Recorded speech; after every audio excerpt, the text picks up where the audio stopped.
oldest sister is so strong she can lift an entire bridge with one hand. If someone needs to move, all they have to do is tell her, and she can relocate their house to the perfect spot. If a building starts leaning, one gentle kick from her is enough to set it straight again. My second sister is even more amazing. She can control the growth of plants and flowers. With a simple wave of her hand, she can fill the sky with a shower of colorful petals. Whenever there's a wedding or a big celebration, nobody needs to hire decorators. A single thought from her can create breathtaking displays that look like pure magic. My aunt has powers too. She can control the weather whenever she wants. When she's happy, the skies are bright and clear. When she's angry, dark storm clouds roll in. The weather of our entire town is practically in her hands. My cousin can change his appearance at will. Young or old, tall or short, man or woman, he can become anyone he wants. My other cousin has incredibly sharp hearing. Even if a pin drops on the ground, she can hear it from far away. That's because we're part of a magical family blessed with extraordinary gifts. We all live together in an enchanted house. Every morning your shoes put themselves on your feet. Clothes tossed around the room are caught by laundry baskets and cleaned automatically. At mealtime, plates neatly arrange themselves on the table. Even the teapot knows exactly how you like your coffee and prepares it for you. And that's not all. The stairs can turn into a giant slide. The floors can move like treadmills and help you exercise without leaving home. Even though I'm a member of this incredible family, I'm the youngest child, Mirabelle. And unlike everyone else, I have no magic at all. Everyone in my family receives their gift from my grandmother's magical candle.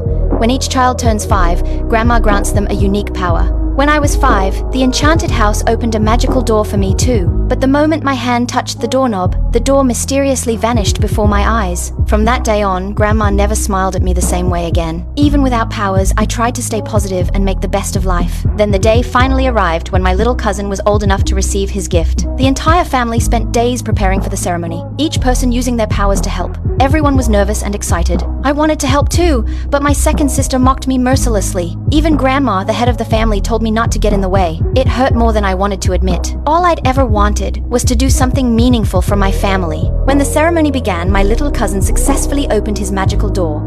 Animals poured out from the doorway, and beyond it appeared a beautiful, endless forest. He had been given the ability to communicate with animals. But while everyone celebrated his new gift and gathered for a family photo, nobody noticed me standing alone in the corner. It was as if I were invisible. Feeling defeated, I wandered into the living room by myself. That's when a roof tile suddenly fell from above. A moment later, cracks began spreading across the floor. Even the magical candle that powered our family's gifts nearly went out. Alarmed, I ran to tell everyone. But by the time they arrived, the house looked completely normal again. Nobody believed me. They thought I was making the whole thing up.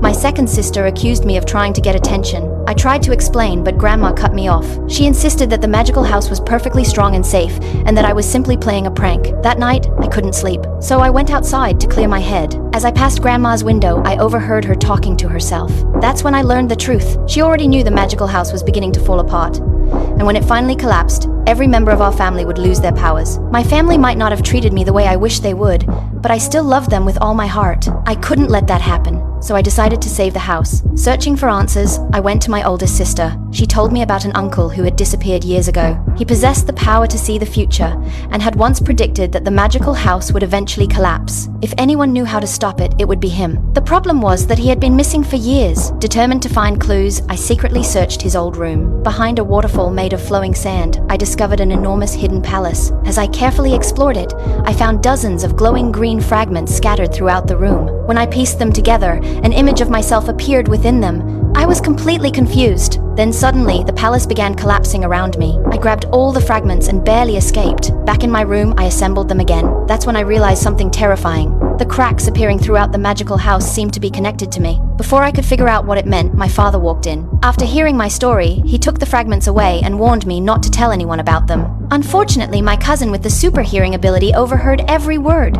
Not only did she hear everything, but she couldn't keep a secret either. At my second sister's engagement party, she told my cousin told my uncle told my aunt. Before long, the entire family knew, and things quickly spiraled out of control. Cracks began appearing beneath my feet. Everyone's powers started malfunctioning. The engagement celebration turned into complete chaos. In the middle of the confusion, several mice ran off with the glowing fragments. I chased after them. Eventually, behind a painting, I discovered a hidden passage. In the darkness stood a mysterious figure wearing a cloak. I followed him deeper inside, but accidentally fell off a cliff. Just before I hit the ground, the stranger saved me, and then I finally saw who he was. It was my long-lost uncle. The truth was, he had never left the magical house at all. For years, he had been living inside its hidden walls, secretly repairing the cracks to keep it standing. What shocked me even more was that his tiny room was separated from the family's dining room by only a single wall. On his humble table, he had even painted pictures of plates so it would feel like he was eating with the rest of the family. At that moment, I finally understood. My uncle and I were the same. Neither of us had ever truly been accepted, but we both loved our family deeply and protected it in our own way. I asked him to use his gift again and look into the future for a way to save the house. But he explained that the space was too small for him to perform the vision. Just then, my little cousin appeared. The rats told me everything. Don't eat those. The mice had already told him everything. He led us to his room, and my uncle finally used his prophecy gift. A powerful wind filled the room as the vision took shape. Soon, a new prophecy appeared. According to the vision, the magical house could be saved if someone embraced me. But the person in the prophecy wasn't just anyone. It was my second sister, the very sister I had always struggled to get along with. And I had just ruined her engagement party. I knew better than anyone how impossible it would be to get her to willingly hug me. But if that was the only way to save our family and our home, then I had to try.